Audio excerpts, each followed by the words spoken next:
Hello friends, creature എൻക്ലേവിൻ്റെ പുതിയൊരു വീഡിയോയിലേക്ക് എല്ലാവർക്കും സ്വാഗതം.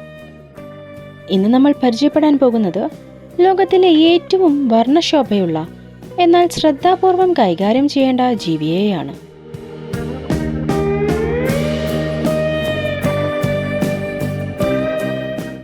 ഡാർട്ട് ഫ്രോഗ് അഥവാ പോയിസൺ ഡാർട്ട് ഫ്രോഗ്. ശാസ്ത്രീയമായി പറഞ്ഞാൽ ഇവ ഡെൻഡ്രോബാറ്റിഡേ ഫാമിലിയിൽ ഉൾപ്പെടുന്നവരാണ്.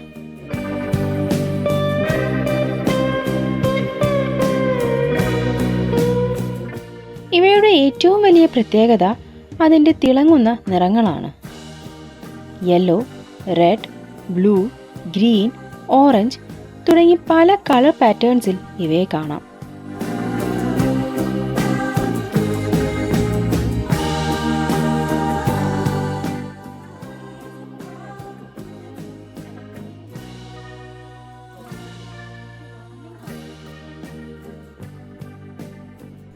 ഇതിലൂടെ പ്രിഡേറ്റേഴ്സിനോട് എന്നെ തൊടല്ലേ, ഞാൻ വിഷമുള്ളവൻ എന്നൊരു സിഗ്നലാണ് കൊടുക്കുന്നത്.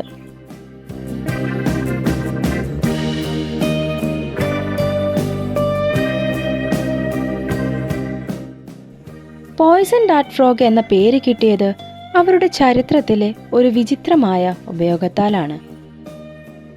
സൗത്ത് അമേരിക്കയിലെ ചില ട്രൈബൽ കമ്മ്യൂണിറ്റീസ് ഇവയുടെ സ്കിന്നിലുണ്ടായിരുന്ന ശക്തമായ വിഷം ബ്ലോ ഡാർട്ടിന്റെ ടിപ്പിൽ പുരട്ടുമായിരുന്നു.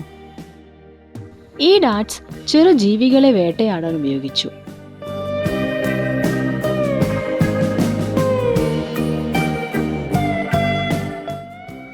പ്രധാനമായും ഇവയുടെ വിഷത്തിൽ കാണുന്ന കോമ്പൗണ്ടാണ് ബാട്രാകോട്ടോസിൻ. ലോകത്തിൽ ഏറ്റവും ശക്തമായ ന്യൂറോടോക്സിനുകളിൽ ഒന്നാണിത്.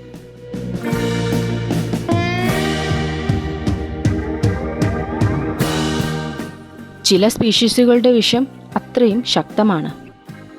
എസ്റ്റിമേറ്റ്സ് പ്രകാരം ഒരു ഫ്രോഗിന്റെ വിഷം 10 മുതൽ 15 പേരെ വരെ കൊല്ലാൻ മതിയാകുമെന്ന് പറയുന്നു.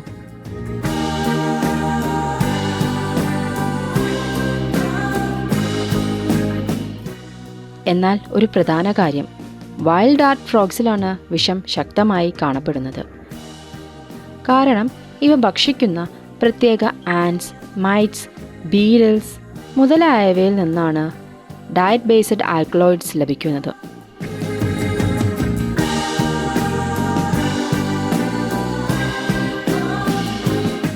ക്യാപ്റ്റിവിറ്റിയിൽ ഇവയ്ക്ക് ആ ടോക്സിൻ ഫുഡ് സോഴ്സ് കിട്ടുകയില്ല. അതുകൊണ്ട് ക്യാപ്റ്റീവ് ബ്രീഡ് ഫ്രോഗ്സ് സാധാരണ പോയ്സണസ് അല്ല.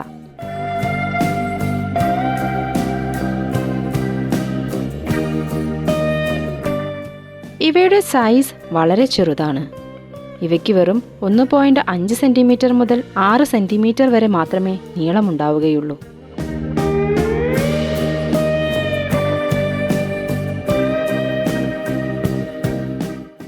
പത്ത് വർഷം മുതൽ 15 വർഷം വരെയാണ് ഇവയുടെ ആയുസ്. സെൻട്രൽ, സൗത്ത് അമേരിക്കൻ റെയിൻ ഫോറസ്റ്റുകളാണ് ഇവയുടെ ജന്മദേശം.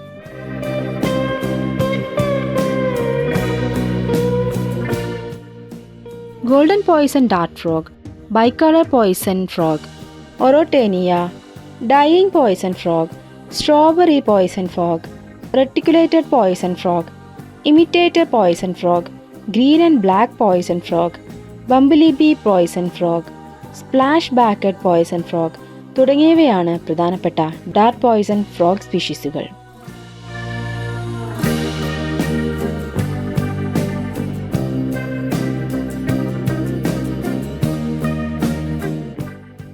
ഇവയിൽ ടോക്സിസിറ്റി റാങ്കിൽ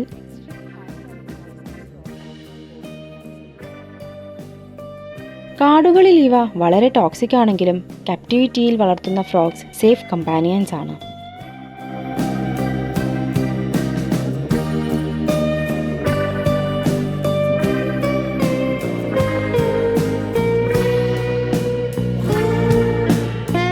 പോയിസൺ ഡാർട്ട് ഫ്രോഗ്സിൽ മേറ്റിംഗ് സീസണിൽ മെയിൽ ഫ്രോഗ് ആദ്യം തൻ്റെ ടെറിട്ടറി ഫിക്സ് ചെയ്യും. അവനൊരു സോഫ്റ്റ് ബട്ട് റിപ്പീറ്റേറ്റീവ് കോൾ നൽകി ഫീമെയിലിനെ അട്രാക്ട് ചെയ്യും. ഫീമെയിൽ കോളിൻ്റെ സൗണ്ടിനെ പിന്തുടർന്ന് മെയിലിൻ്റെ ടെറിട്ടറിയിലേക്ക് എത്തും.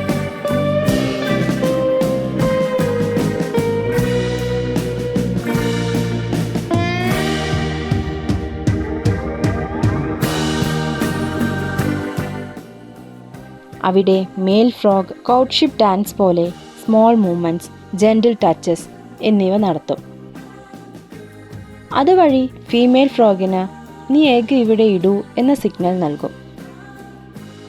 ഫീമെയിൽ ഫ്രോഗ് മോയ്സ്റ്റ് ലീഫ് സർഫേസിലോ ചെറിയ ഫ്ലാറ്റ് റോക്കിലോ എഗ്സ് ഇടും.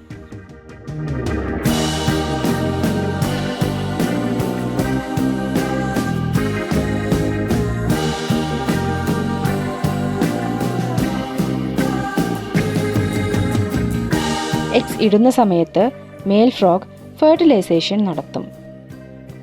ഫ്രോഗ്സിൽ ഇത് എക്സ്റ്റേണൽ ഫെർട്ടിലൈസേഷൻ ആണ്. അതായത് എഗ്സ് പുറത്തു വന്നതിന് ശേഷം മെയിൽ സ്പേംസ് റിലീസ് ചെയ്യും.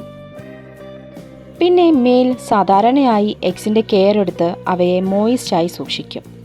ഫംഗസ് ഗ്രോത്തിൽ നിന്ന് പ്രൊട്ടക്റ്റ് ചെയ്യും.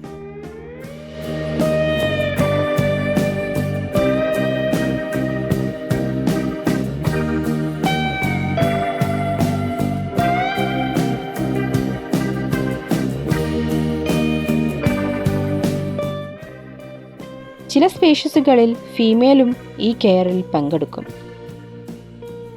അതിനാലാണ് ഡാർട്ട് ഫ്രോഗിൻ്റെ ബ്രീഡിംഗ് ബിഹേവിയർ നേച്ചറിൽ വളരെ സ്പെഷ്യലായി കാണുന്നത്.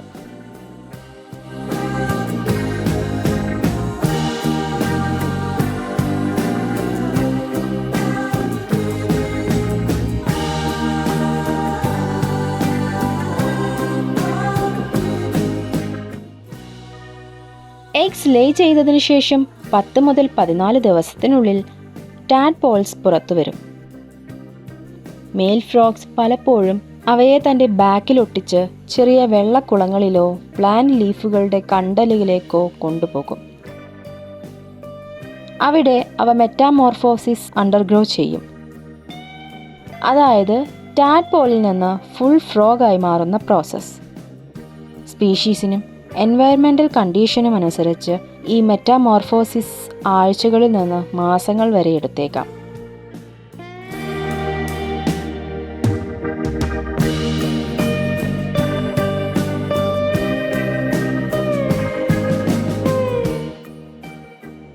പോയ്സൺ ഡാർട്ട് ഫ്രോഗിന് വളരെ ചെറിയ കീടങ്ങളാണ് പ്രധാന ഭക്ഷണം. Fruit flies, pinhead crickets, sprinkle tails, collembola മുതലായവ. കീടങ്ങളെ ഗട്ട് ലോഡിംഗ് ചെയ്തതിനു ശേഷം കാൽസ്യം, മൾട്ടിവിറ്റമിൻ പൊടി തുടങ്ങിയവ ചെറിയ തോതിൽ ഡസ്റ്റ് ചെയ്ത് ഭക്ഷണമായി നൽകുന്നത് ഇവയുടെ ആരോഗ്യത്തിന് നല്ലതാണ്.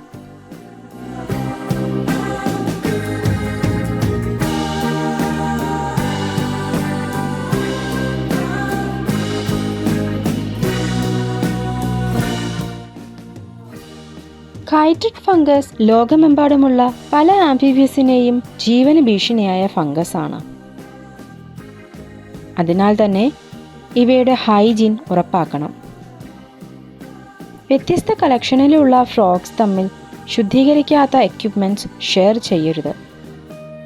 ഇവയെ ആവശ്യമില്ലാതെ കൈകളിൽ എടുക്കരുത്. മനുഷ്യരുടെ കൈകളിലുള്ള ഓയിൽ, സോപ്പ്, ഇൻസെക്ട് റിപ്പല്ലൻ്റ് തുടങ്ങിയവ ഫ്രോഗ്സിൻ്റെ സ്കിന്നിനെ വളരെ ദോഷകരമായി ബാധിക്കും.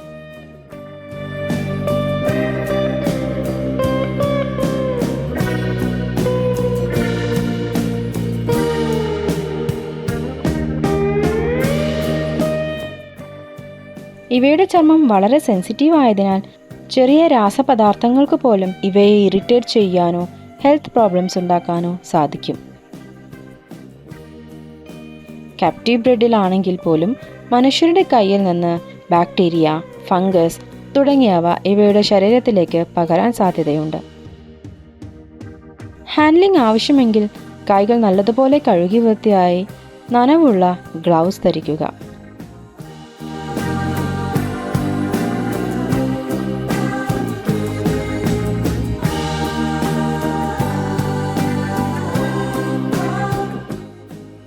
ഇവയെ ചെറിയ ഗ്രൂപ്പുകളിൽ അല്ലെങ്കിൽ പെയറായി വളർത്താൻ 10 മുതൽ 20 കാലൻ വലിപ്പമുള്ള ഗ്ലാസ് ടെറാറിയം മതിയാകും.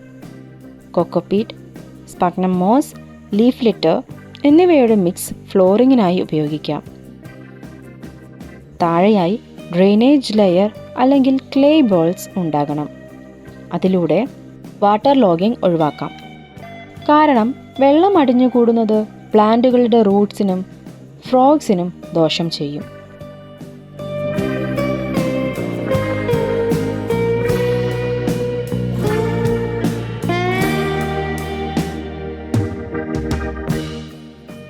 ഹ്യൂമിഡിറ്റി 70% മുതൽ 100% വരെ നിലനിർത്താം.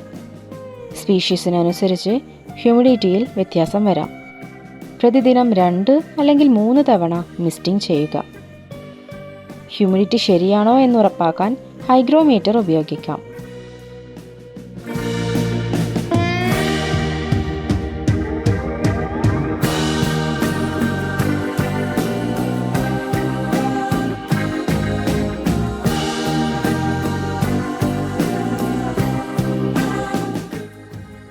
-22°C മുതൽ 27°C വരെ ടെമ്പറേച്ചർ സെറ്റ് ചെയ്യാം. ടാങ്കിൽ live plants, ferns, high road space എന്നിവ സെറ്റ് ചെയ്യാം. പ്ലാന്റ് ഗ്രോത്ത് സപ്പോർട്ട് ചെയ്യാനായി LED, UVB ലൈറ്റ്സ് നൽകാം.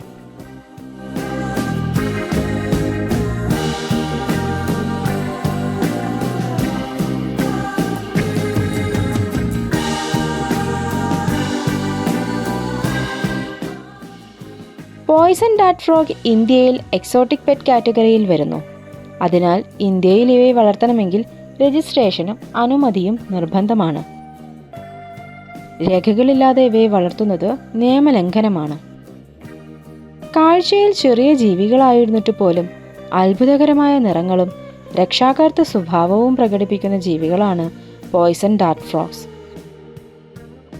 ശ്രദ്ധയോടെ ഇവയെ പരിപാലിക്കുകയും ശുചിത്വം പാലിക്കുകയും ഒക്കെ ചെയ്താൽ സുരക്ഷിതവും മനോഹരവുമായ ഒരു വ്യൂവിംഗ് പെറ്റായി നമുക്കിവയെ വളർത്താൻ സാധിക്കും.